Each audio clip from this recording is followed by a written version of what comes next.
checks like Nike, let me give you a good night kiss. What's up YouTube? It's Check Like Nike back with another video. This is my first video in a new series I'm going to be doing called Player Comparisons. So in an attempt to test it out, what better way to kick it off than with two of the league's hottest rookies. As you guys have probably seen, Herro is having an amazing season, looking like the steal of the draft at 13th pick. I mean, I've said it before and I'll say it again. 13th pick is by far the luckiest pick in the draft. That has no correlation to my favorite player, Zach LaVine, who was picked at 13th pick in 2014.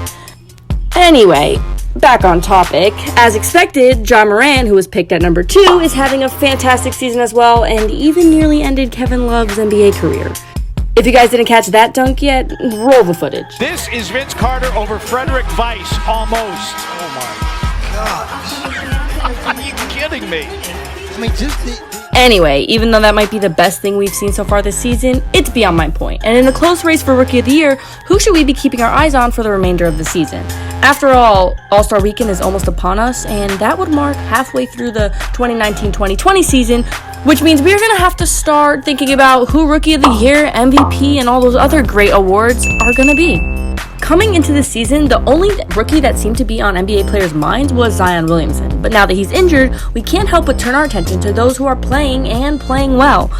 Let's start with the Memphis floor general, Ja Morant. As of December 2019, Morant has been nothing less than impressive, averaging 18 points per game and 6.5 assists to go along with it on a nice 47% from the field. Coming into the league, expecting a whole lot of dishes wasn't unknowable for Ja. After dishing 10 dimes a game in college, NBA fans were looking for the next Rondo. Okay, maybe not exactly, but who does Ja Morant resemble on the floor? Personally for me, Morant doesn't fall far from the NBA legend Derrick Rose. The aggressive nature and drive to the rim can't help but remind me of D-Rose in his prime time with the Bulls, becoming the youngest MVP in league history. And even though that sounds like the record might be in jeopardy at the hands of Dallas' Luka Doncic, that's a story for another video. Now let me back this up. Ja is averaging around 17 drives per game, a number similar to those at the top of the league with names such as James Harden and Russell Westbrook. Now what can be better than a combination of the Houston duo that's leading one of the best Western teams right now? Or is it an OKC duo? Anyway, let's get down to the comparison itself. Herro versus Morant. Who's going to be our Rookie of the Year in the year of 2020? Well, to bring in the decade, I would definitely want it to be none other than one of these two guys. When analyzing something like this, I think it comes down to more than just whatever the stats say. So in terms of athleticism and skills on the floor, who is the better candidate here? I think we can all agree that Ja Morant takes the cake for athleticism. And if you don't remember, roll the dunk again. This is Vince Carter over Frederick Weiss, almost. Oh my God. Another thing that we could take a look at that doesn't necessarily show up on the stat sheet is handles and how the player works the ball. Now, again, I might have to give this one to Ja Morant, as his handles seem to be pretty impressive.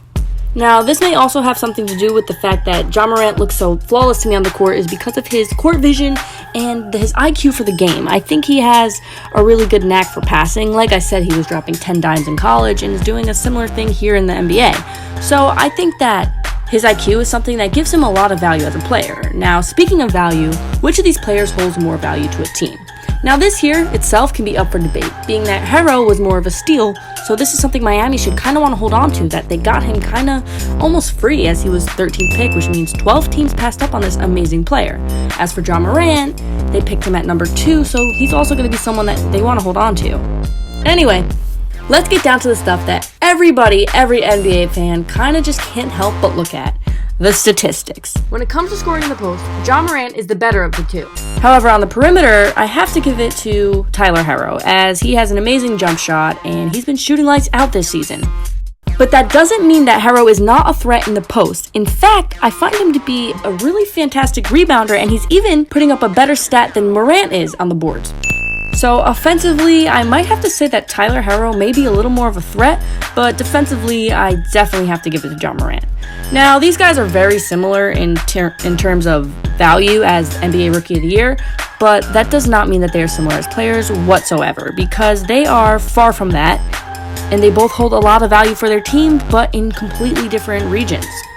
Now, although when comparing stats themselves, Morant may seem like the better candidate for Rookie of the Year, I'm here to also talk about what these players can go on to accomplish in their careers and who will have, the better career as an overall NBA player.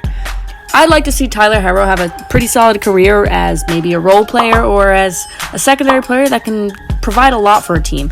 And as for John Morant, he can be either the same or go on to be an all-star, superstar player himself. Now, sometimes I have a lot more to say about players, but these aren't guys that I've been following throughout their entire careers as far as high school and college, but that is why I'm taking it to YouTube. So now I'm leaving it up to you guys who may or may not have been watching Tyler and Ja for a lot longer than I have, and I want to hear what your guys' thoughts are on these two players, perhaps who deserves to be Rookie of the Year, or perhaps who just is a better overall player, and maybe I shouldn't even be comparing them at all. But player comparisons are inevitable, and I thought that maybe I'd hop in on the fun for a bit. So let me know what you guys think about this series down below, if I should keep doing it, who I should do next, etc, etc. If you enjoyed this video, please leave a like down below, and of course leave me a comment. I'll try to get back to you. I normally get back to mostly all of my comments. And if you don't recommend a player for me to do next, I'm pretty sure we can all expect it to be Zach LaVine compared to Michael Jordan. I'm just kidding, that would be a ridiculous video because no one is better than Zach LaVine. But in all seriousness, please leave your comments down below, drop a like, and hit that subscribe button if you're not already subscribed. That's all for today, guys. Let me know your thoughts on this series, and until next time, Nike out. Nigga, get your ass checked like a fucking Nike.